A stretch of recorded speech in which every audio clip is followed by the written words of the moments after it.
On today's show, Toyota creates an in-house venture to develop EVs.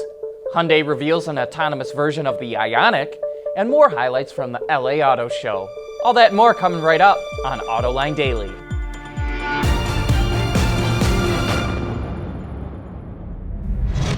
This is Autoline Daily, the show for enthusiasts of the automotive industry. Last week we reported about Toyota's plans to introduce a pure EV by 2020 that has at least a 200-mile range.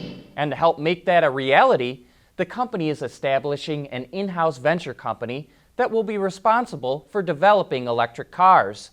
The new company will launch next month and also include representatives from suppliers Aisin and Denso. Up until now, Toyota has put its focus on hydrogen fuel cells instead of battery electric vehicles, deeming them the ultimate eco-car. However, the company is switching its strategy because governments around the world are investing into EV charging stations, not hydrogen stations. And the company realized it needed to change course.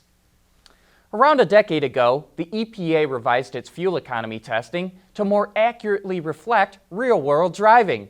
That's because most drivers were getting lower mileage than the car's label. A 2005 study from Consumer Reports found that the EPA label was off by an average of 3.3 mpgs. But now Consumer Reports has updated its study and found that there is no significant difference between its test and the EPA label. CR tested nearly 400 vehicles from model years 2009 to 2016 and found that the figures differed by only an average of 0.8 mpg or 3%. Earlier this year, Jaguar announced plans to rebuild its famous XKSS model from the 1950s to its exact specifications from when it was originally produced. And now the company is showing off an example at the Peterson Museum in LA. The car was a production version of Jaguar's famous D-Type race car. The company originally built 25 of them, but only 16 survived a fire that broke out at the Browns Lane plant where it was built. So Jaguar decided to build those 9 models that were lost to the fire, and it's already sold them for more than 1 million pounds apiece.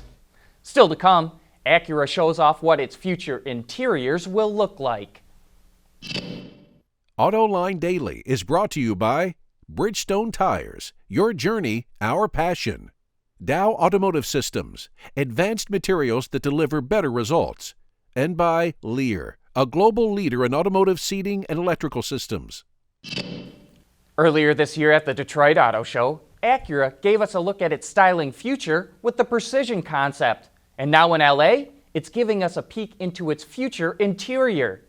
At the core of the Precision cockpit are 2 large display screens, one for driver information, the other for infotainment. The one for the driver will display all the normal stuff, like how fast you're going, engine speed, and those sorts of things. But when automated driving is engaged, the screen transforms into a 3D layout that displays cars, pedestrians, cyclists, and other objects.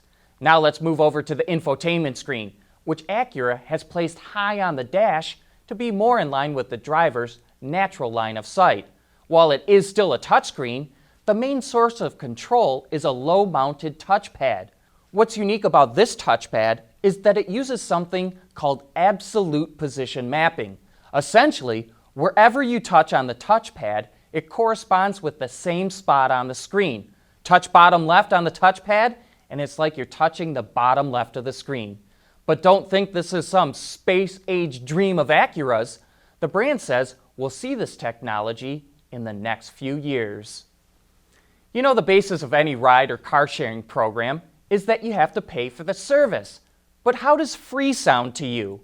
The only catch is you have to be okay with becoming a rolling billboard.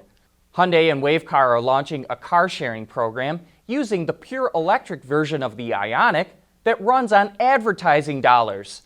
The cars will be wrapped in advertising and also feature a large digital roof-mounted display. Using an app, customers can get the vehicle for 2 hours for free. It's $5.99 for every additional hour.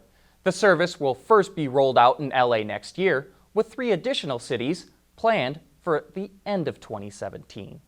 Hyundai also had two other big announcements for the Ioniq. The brand showed off an autonomous version of the electrified car that it's been testing. Hyundai says it's developing its own autonomous vehicle operating system with the hopes of introducing the technology that the average consumer can afford. It's also announced a new negotiation-free single payment method for a way of getting into the Ioniq EV called Ioniq Unlimited. The service includes one fixed payment for unlimited mileage, electric charging costs, scheduled maintenance, wear items, and all typical purchase fees. Customers go online, select the vehicle they want from the dealer's inventory, and choose a 24 or 36-month lease. Once they get credit approval, they go to the dealer to finish the purchase, which involves filling out a few forms. That means no haggling. And for more from LA, be sure to check out our coverage of the show. John talks to the executives about their new unveils from the floor of the show. You can watch those interviews right now on our website, Autoline.tv, or you can find them on our YouTube channel. Coming up next, Mitsubishi hints at its future design direction, and Volkswagen updates the electric version of the Golf.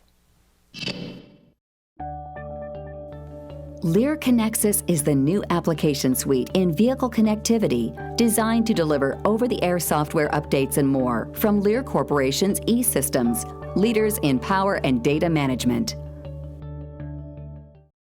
There's more car news and industry insight from the Autoline network every day. Take a moment to click that subscribe button. You'll never miss another Autoline episode.